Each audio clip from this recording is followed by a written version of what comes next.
I used to think that I could not go on, and life was nothing but an awful song. But now I know. My reasoning for writing the book Choices, The Young Black Man's Guide to Successful Living came about in 2008 when CNN first ran their special Black in America. And one of the statistics was startling when they said that an uneducated white male is the equivalent of an educated black male with a college degree in terms of the ability to get ahead in society. Right then and there, I knew as a successful young black man that at some point in time I was going to have to contribute something to the conversation about the success of young black males. So I wrote the book Choices to show that young black males can create success for their life in spite of any obstacles that we face, in spite of any statistics, in spite of any realities that society tries to impose upon us as young black males. My reasoning for writing the book is to give young black males a very broad picture of what's possible for their life. I wanted to show the young black male how to establish a vision, how to go after success in life, and how to create a life of success, because that's what it all comes down to. My belief is that some of the best opportunities that we will ever encounter are the ones that we create. So what I do is I show the young black male how to create his life of success, his way, and how to do it on his terms. Above all, I want to remove all self-limiting beliefs from the mind of the young black male.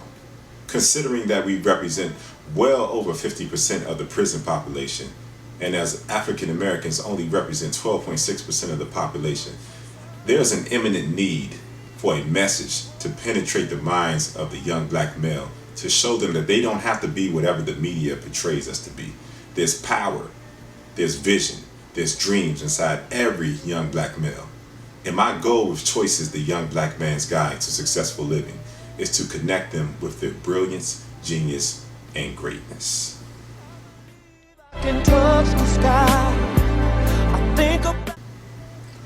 What I want the reader to take away from Choices, the Young Black Man's Guide to Successful Living, is that they have the power to make the impossible their norm. I know this because I come from rough and impossible circumstances, if you want to call it that. My father, who was my hero, he battled a heroin addiction until I was 6 years old.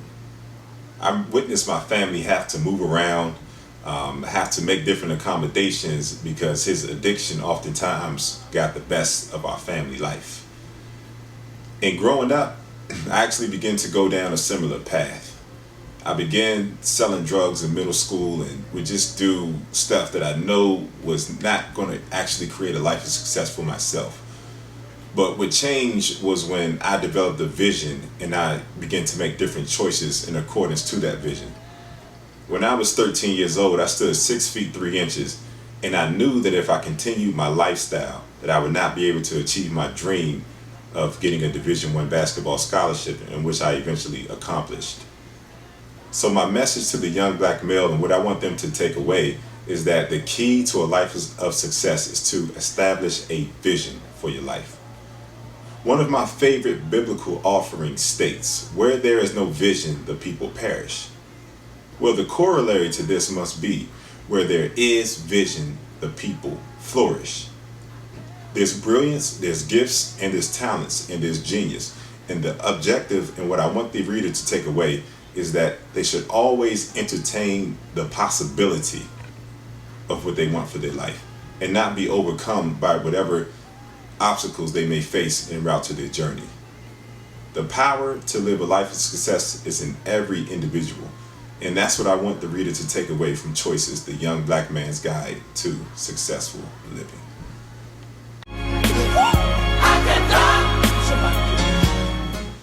The greatest gift that Choices gives to the young black male is that I give them mental pictures of other successful young black males. I believe that if we get enough mental pictures of anything, it's only a matter of time before we see ourselves in the frame. So the greatest gift is that I bombard the mind of the young black male with images of other successful people, so that eventually, some point in time as they're reading this book, it's just going to click and they're going to see themselves in that same frame of successful young black males. It is my belief that we only put our energy into things that we believe are possible. And as the young black male turns the page and gains a higher awareness of what's possible for their life, they're going to put energy into creating change. And guess what? As they put energy into creating change, the inevitable will happen. They will experience change. And uncommon success will be the result for their life after reading Choices, the Young Black Man's Guide to Successful Living. Now I know